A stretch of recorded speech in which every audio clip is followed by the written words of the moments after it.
masih jauh lah saya dari Pancasila. Minimal saya setuju dengan Pak Epi tadi. Nggak perlu ngomong-ngomong label Pancasila, tapi perilaku kita itu Pancasila. Itu ya, lebih keren ya. Daripada kebalikan ngomong Pancasila. Korupsi, Ya, menindas. saya sendiri nggak berani melakukan nggak berani Nggak berani. karena masih Walaupun tiap hari ngajarin Pancasila. ya tiap hari ada yang Pancasila, baca referensi tentang Pancasila. Tapi rasanya kok berat ya mengaku bahwa saya Pancasilais kan. Masih banyak yang harus dibenahi. Nah, kalau Epi ngaku gitu rame nanti soalnya Rame. Karena saya sendiri juga masih ya kita berproses tapi ketika melihat Pancasila itu ideal banget gitu. Rasanya ingin menjadi sosok ingin ya. begitu. Saya pikir semua pasti ingin. Betul.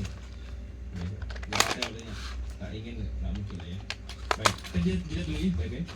Ya, pendengar, Anda masih bisa ikut bergabung, silakan. Pembahasan kami tentang Pancasila antara idealisme dan realitas bersama Dr. Epi Nusayfuddin MPD, dosen Pancasila Institut Teknologi Bandung ITB. Kami akan kembali setelah pilihan berikut ini.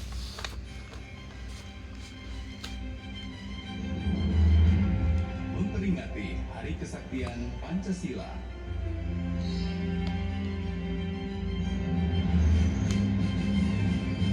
Paket guys. El Shinto Bandung News and Talk.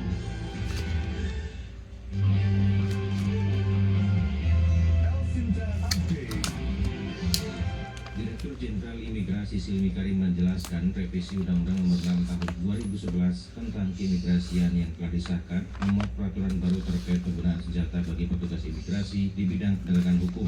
Menurutnya, bill tersebut didasarkan pada tingginya risiko kerja petugas imigrasi kala melakukan pengawasan dan tindakan keimigrasian.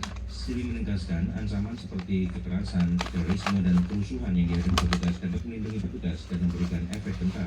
Mengenai senjata api, tentu di sini referensinya pertama adalah dari sisi peningkatan operasi dan pengawasan, ya di mana tuntutan untuk kita bisa secara aktif dan juga komprehensif ya dalam menangani WNA yang juga ada risiko ya keselamatan daripada anggota kita. National crime ya itu kan juga semakin tinggi ya. Terus kemudian juga mereka ya dalam beberapa kasus itu memberikan satu perlawanan dan itu terbukti dua anggota saya gugur dalam periode saya menjabat ya kan. Nah di sini perlu untuk dilihat tapi dalam konteks